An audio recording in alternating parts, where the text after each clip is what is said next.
we're going to start with two T's in a pod because who better to start with than two T's in a pod? What did you think of Real Housewives of New Jersey Part 1? What they're saying it. Hold on. Hold on. Let's actually just exit them out and re-bring them back up. Queen of denial. She but really do you is. think Let's she's call her denying, Cleopatra. or do you think she just really doesn't remember? How can you not remember going? And then she changes her story? No, I can say this from coming from somebody who takes zero accountability, skates around the issue. Our girl Dolores did not. Did she just admit that Pauly has been separated almost as long as Rose from the Titanic story. 14 years. Yeah. But she just openly said that, shared it. It didn't become a storyline. Like she just said, because if you just speak the truth, it will set you free. She is okay, so just for people listening on the podcast, who are they talking about?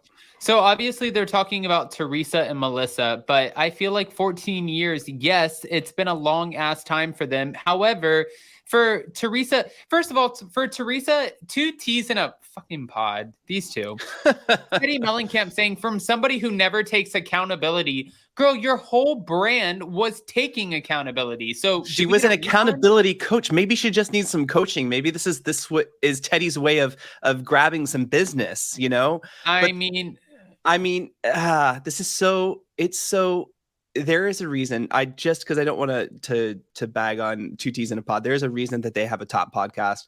They're, well, kind of like Teresa said, a little bit of the shit stirs. Yes. All right. So at the reunion, the first 7 parts of the second part of the reunion, or the first 7 minutes of the second part of the reunion came out. And this text message surfaced from Jacqueline Larita to Jackie Goldschneider. It was about Teresa, and she said, I know I shouldn't care, but her arrogance, voice, and the fact that she gets away with too much after being a nasty asshole bothers me. She's a low-life trash bucket. She's stupid, but also very calculating, even with her 2 facelifts, an eye lift, nose job, shaved forehead, Botox, fillers, and new boobs. She's still so ugly, and she thinks that she's a goddess. LOL. No, I'm not bitter at all. Laugh out loud. No, not at all. Every time I see something on her, it irritates me all over again. Obviously, she's infamous for being a dumb, classless train wreck. She does not get over it.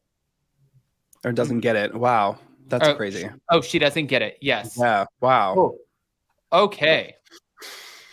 So obviously, Jacqueline Larita has some reserved opinions. Of course. She thinks that Teresa is a bimbo. Well, apparently so do two T's in a pod. I mean, obviously, but two T's in a pod, the way that Teresa and Tamara keep going back and forth, that's like a podcast-based feud. But for Melissa to bring up Jacqueline Larita's message to Jackie, that's interesting. And hold on, it keeps going. Oh, no. Laura Jensen is also clapping back at Margaret Joseph saying, liar, liar, is it time to release that text chain of how things really went regarding the party and also threatening to kill me? Good thing she tries to claim that I don't bother her. Jersey is toxic. Okay, they are the most toxic franchise. And it's crazy because there are so many different, there's only 2 teams really. There's like a team Gorga, team whatever. Then you fall into one of them. Like, it's like politics, right? You're either this way or you're this way. And there's no in between. And I don't know why. But they are the franchise that keeps giving us nasty feuds. What are your thoughts on this? Well, the interesting thing is that Andy is completely dismissing anything that Jacqueline Larita has to say because Jacqueline and Teresa have been in a feud for over 10 years. So when Teresa comes to this reunion using Jacqueline as a point of, I guess, just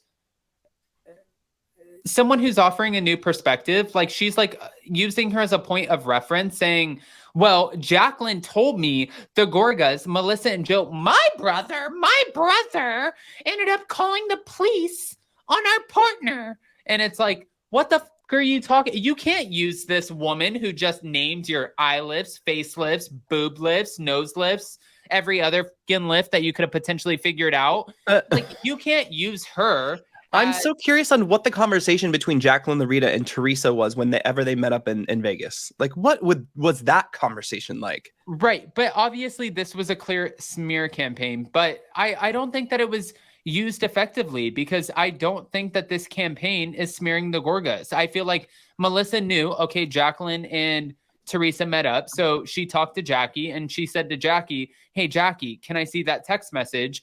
Can you send that to me? And she was like, okay, well, I'm bringing this on to the reunion. And that's exactly what she did. She brought the text message onto the reunion from Jacqueline about Teresa. So when Teresa uses Jacqueline as a point of reference, I wonder what she thinks about when Melissa is like, well, she just said eye lift, facelifts, nose job, forehead, Botox, boobs. Yeah, bitch, that's a lot. That is a lot.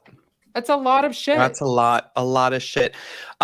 It's so funny. I wonder if Laura, I don't know what Laura is waiting for in not releasing text chains and text messages. Like, you know, she's called out Margaret on so many occasions for so many different things. Right. And, you know, we've heard different sides of the story from both Laura and Margaret on, you know, different shows. And I don't know if her story is just going nowhere, you know, or if she's that desperate to release text messages. I think she's if she honestly wants to that desperate, because the thing is like, I didn't get chosen to be on Housewives, so I'm going to release some texts. Exactly. And, you know, I've said this since day one, you know, if this is your friend for a long time who did not get accepted to be a part of the show, and she was that good of a friend, she's not going to rake you through the coals in front of national television when she's not even getting paid to do it.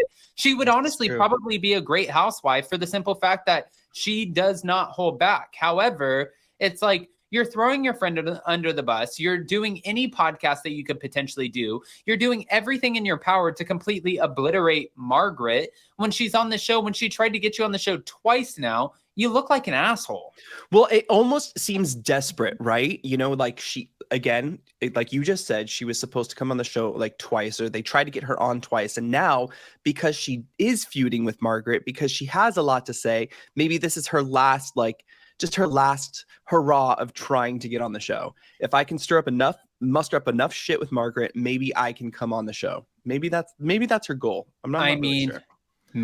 But at the end of the day, who actually knows at this point? And we don't even know where the show is going to move, like how it's going to move forward.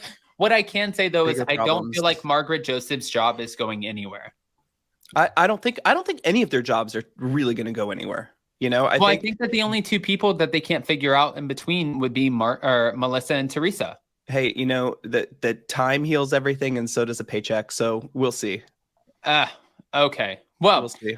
Speaking of which, guys, we're going to move on into the Vanderpump Rules world, because we have a few things that have come up, especially with Kristen Doute mentioning dark truths. Now, Kristen Doute is hinting, well, she's claiming